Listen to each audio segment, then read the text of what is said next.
Oke, kawan-kawan semuanya, Assalamualaikum warahmatullahi wabarakatuh. Seperti biasa, gue balik lagi di channel YouTube ini ya. Oke, untuk kesempatan kali ini gue ingin sedikit masih melanjutkan pembahasan terkait dengan dugaan ijazah aspal dari Mukidi ya. Ini sebenarnya kalau kita lihat dari proses pembuktiannya kan sangat mudah sebenarnya ya. Apalagi kemarin juga dari pihak Baris Krim Polri kan, pihak kepolisian itu kan sudah merilis hasil katanya lab uji forensiknya, kemudian juga memperlihatkan ya berbagai macam dokumen-dokumen yang katanya itu punya Mukidi gitu ya selama kuliah di UGM gitu. Sebenarnya kalau dari hasil press release yang dikeluarkan oleh pihak Baris Krim Polri ya, yang kita lihat di layar proyektor itu sebenarnya semakin menguatkan dugaan kita semua bahwa ijazahnya Mukidi itu aspal. Sebenarnya dari pihak kepolisian sendiri malah membuka borok dari Mukidi yang punya ijazah aspal, justru malah dibuka sendiri oleh pihak kepolisian lewat lab uji forensik kemarin gitu kan ya. Kita contoh ambil aja nih, ambil contoh dari dokumentasinya transkrip nilai ya. Ini kan kita sama-sama tahu kemarin ya, transkrip nilai Mukidi itu ada 6 mata kuliah yang dapat nilai D. Dan itu termasuk kualifikasinya itu adalah mata kuliah dasar umum ya. Ini sebenarnya kalau nilai D untuk mata kuliah dasar umum, ini sebenarnya harusnya ngulang. Nggak bisa ini nilai D ini dibiarkan sampai lulus, nggak bisa. Bahkan kalau misalkan nilai D itu istilahnya ya masih bertahan sampai semester 3 aja, semester 4 harusnya kena DO mahasiswanya itu. Karena di kampus gue sendiri kalau misalkan ada nilai D itu sampai lebih dari 2, ya mungkin semester 4 semester 5 itu nggak ada perubahan itu langsung di DO mahasiswanya. Bayangin itu. Gue kuliah di kampus swasta tapi sangat ketat sekali gitu ya terkait dengan proses administrasi akademik mahasiswanya gitu. Apalagi ini UGM yang termasuk kampus negeri gitu loh. Jadi ini kan sebenarnya kan dari hasil temuan yang istilahnya katanya hasil lab uji forensik dari pihak Baris Krim Polri, sebenarnya itu udah membuka boroknya mungkin di sendiri ya. Kalau ijazahnya dia itu aspal gitu loh. Coba ente bayangin tuh, nilai mata kuliah dapat D sebanyak 6 biji aja. Kategorinya itu MKDU, mata kuliah dasar umum. Itu sebenarnya udah menunjukkan bahwa mungkin dia itu nggak punya ijazah asli gitu loh.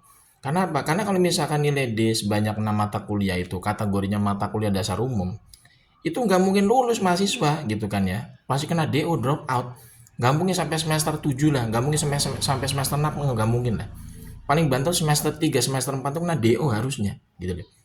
Makanya ini sebenarnya kan kalau misalkan emang pihak penegak hukum ya, terutama dari pihak kepolisian gitu ya, ingin konsisten ya untuk menegakkan hukum, mengadili Mukidini secara proporsional, harusnya Mukidini bisa sebenarnya udah dibawa ke pengadilan gitu ya, bukan sebagai saksi tapi sebagai tersangka harusnya.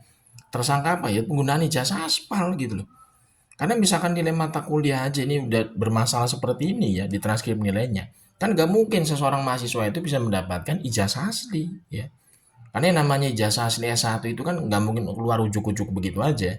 Tapi harus melalui tahapan yang istilahnya tuh harus komprehensif dari awal semester sampai skripsi gitu loh. Ini kita baru berbicara di transkrip nilainya aja. Ini udah bermasalah sebenarnya. Bayangin tuh nilai mata kuliah dapat D sebanyak 6 biji ya. Ini harusnya nggak bisa nyusun skripsi, nggak bisa daftar sidang skripsi, dan nggak mungkin wisuda, dan nggak mungkin punya ijazah. Harusnya begitu. Kalau misalkan kampusnya kampus beneran ya, bukan kampus abal-abal. Masa UGM nih kampus abal-abal kan lucu gitu ya. Apalagi nih ngakunya kuliah di UGM lagi gitu kan. Kampus negeri gitu loh.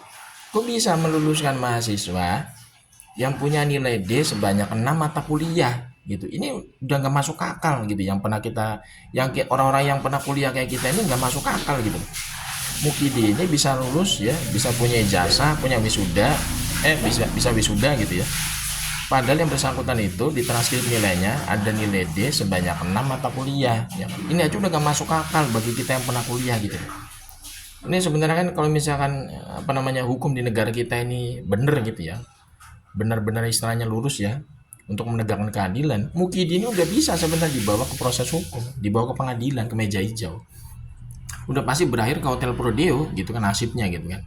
Tapi karena memang di negara kita ini ya hukum ini seolah-olah itu kayak masih dikendalikan oleh kekuasaan ya. Kemudian hukum di negara kita ini seolah-olah itu masih takut ya untuk mengadili orang yang punya relasi kekuasaan ya. Ya jadi seperti ini gitu loh. yang sebenarnya simple, perkaranya mudah untuk diselesaikan, tapi dibikin sulit, dibikin rumit gitu loh. Padahal fakta-faktanya di lapangan itu sudah semakin jelas lah, sudah semakin jelas menggambarkan bahwa Mukidi ini ijazahnya aspal gitu. Kalaupun dia bisa nunjukin pasti aspal, karena riwayat akademiknya aja itu udah bermasalah. Itu kita baru ambil contoh dari transkrip nilainya nih ya. Transkrip nilai aja udah bermasalah. Punya nilai D sebanyak 6 mata kuliah, kategorinya atau kualifikasinya itu mata kuliah dasar umum MKDU. Itu dia bisa wisuda, bayangin tuh, bisa punya jasa. Ini aja udah nggak masuk akal ya. Kita yang pernah kuliah itu kan istilahnya pasti paham bener lah ya terkait dengan proses administrasi penilaian akademik mahasiswa. Jadi ini agak namanya ironis gitu ya. UGM ini seolah-olah tuh merusak reputasinya sendiri hanya untuk melindungi satu orang bernama Mukidi ini gitu. Ini benar-benar apa namanya ya boleh bilang keterlaluan lah ya, keterlaluan karena sudah bukan hanya nama UGM doang yang rusak tapi sudah merusak dunia pendidikan ya. Karena yang dirusak ini dunia pendidikan secara umum loh, secara keseluruhan. Orang itu bisa lolos menjadi pejabat publik dengan mudahnya ya, dengan menggunakan ijazah aspal gitu. Banyak orang di luar sana itu ya berjuang ya nempuh pendidikan sampai punya ijazah asli aja. Sampai sekarang banyak yang tidak punya kesempatan untuk berkarir, bayangin. Ini kan negara ini udah bobrok berarti. Udah bobrok sekali ya. Kok bisa ya orang seperti ini lolos menjadi pejabat publik? Berarti kan ada masalah di negara ini gitu.